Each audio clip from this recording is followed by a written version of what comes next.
Bienvenue dans C'est en Lorraine, votre magazine de rencontres et de découvertes. Un magazine entièrement consacré ce soir à une histoire longtemps restée méconnue, celle d'un Guinéen qui dirigea le premier maquis des Vosges durant la Deuxième Guerre mondiale. Un Lorrain se bat pour faire connaître cet épisode de la grande histoire. Laurent Parisot et Éric Bertrand l'ont rencontré. Il avait 10 ans quand il a entendu parler d'Adiba pour la première fois. Né à Nancy en 1970, Étienne Guillermont passait ses vacances dans la maison familiale de Taulincourt. Ma famille avait récupéré son Coran. Quand il a été arrêté ici à Taulincourt, il a laissé derrière lui son Coran qui a été donc récupéré par mes parents. Et quand j'étais enfant, j'adorais les bouquins, je fouinais dans leur bibliothèque. Et je suis un jour tombé sur le Coran d'Adiba, dans lequel il y avait un dessin qui était dédicacé à son nom, à Adiba, et qui représentait 2 tirailleurs devant une maison forestière. Et c'est mon premier contact avec Adiba. Je ne savais même pas que des tirailleurs s'étaient battus dans la région.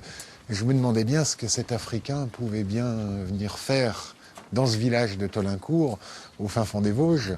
D'où venait-il? Était-il tombé de la Lune? Et il y avait une dimension tragique, puisque je savais qu'il avait été arrêté dans des conditions assez dramatiques. Il s'est fait tirer dessus, il a été blessé de 3 balles. Donc j'avais toutes ces images qui se bousculaient dans ma tête, et je me disais, ça s'est passé ici, dans mon petit village, si tranquille et si paisible. Pourquoi? Comment? Voilà, donc ça, c'est la maison d'Adiba, en fait. Pour la petite histoire, ça explique aussi un de mes attachements avec Adiba. C'est aussi la maison natale de ma mère, qui est née dans la maison qui était ici en mars 40. Et Adiba est arrivé début 41. Au fil des ans, la quête personnelle d'Étienne se transforme en travail d'enquêteur historien. Des recherches sur l'histoire d'Adiba ont été faites à la fin des années 80 par un ancien colonel, soucieux de défendre la mémoire des tirailleurs. Mais le journaliste réalise qu'il y a urgence à entendre les témoins de cette époque. À partir de 2003, il rencontre une trentaine de personnes qui ont côtoyé le Guinéen quand il était à Taulincourt. Adiba venait chez mes parents. Mon père avait un appareil photo, il faisait même il le faisait en amateur, enfin il faisait les photos d'identité, il faisait les trucs comme ça. À ce temps-là, il fallait se débrouiller. Adiba ne se cachait pas trop, faut pas croire. Quand il venait à la maison, il mangeait souvent avec nous, tout ça. Je me souviens encore, il était musulman, c'était son truc. Quand il arrivait, monsieur le maire, dans quel côté que le soleil se lève? Alors il dit, je peux faire ma prière. Alors, il se mettait à genoux dans un coin de la pièce et puis il faisait sa prière. Au début, on était un peu surpris. Puis après, on n'y faisait même plus attention. Il faut savoir qu'il avait vécu quand même en France avant la déclaration de la guerre. Et donc, contrairement à de nombreux tirailleurs qui arrivaient d'Afrique, et qui, il faut quand même le savoir, à l'époque ne parlaient pas forcément bien le français, ou lui maîtrisait parfaitement la langue française. Passé la surprise de la rencontre, les gens se sont rendus compte que, c'était pas un Africain qui débarquait de sa brousse, et c'était quelqu'un qui pouvait leur en remontrer sur la connaissance de la France, parce qu'il avait vécu à Paris, il avait fait ses classes sur la Côte d'Azur, il connaissait les châteaux de la Loire et tout ça. Donc il s'est tout de suite imposé, et ce qui ressort de tous les témoignages, c'est sa personnalité et son charisme assez extraordinaire. Un charisme qui va faire du Peul un leader de la résistance naissante, tout trouvé. Combattant de la campagne de mai-juin 1940, évadé alors qu'il avait été fait prisonnier par les Allemands, Adiba est choisi par Marcel Arburger pour diriger le maquis qui vient de se constituer dans le secteur.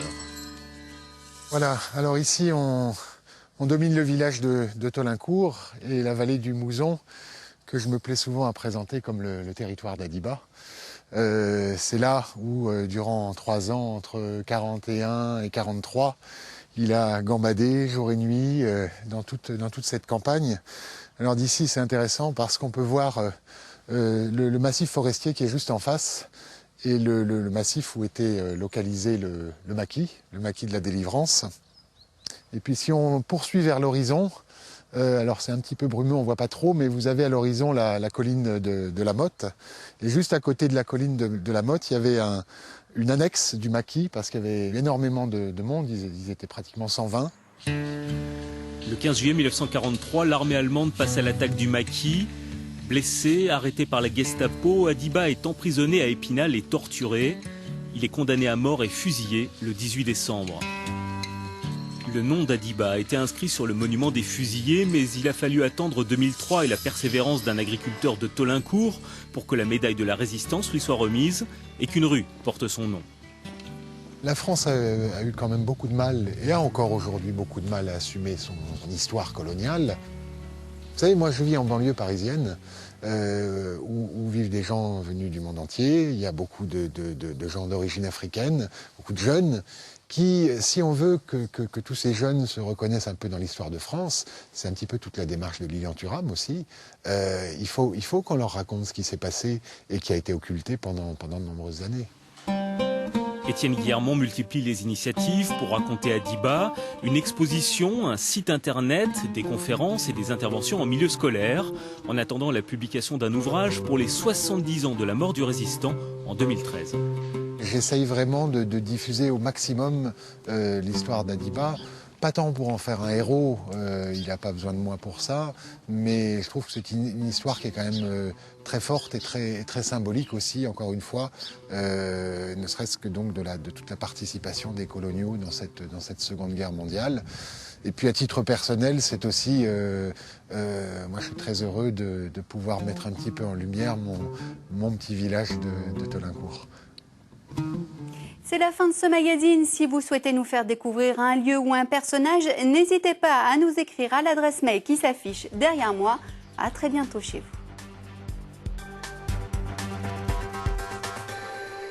vous. La météo de France.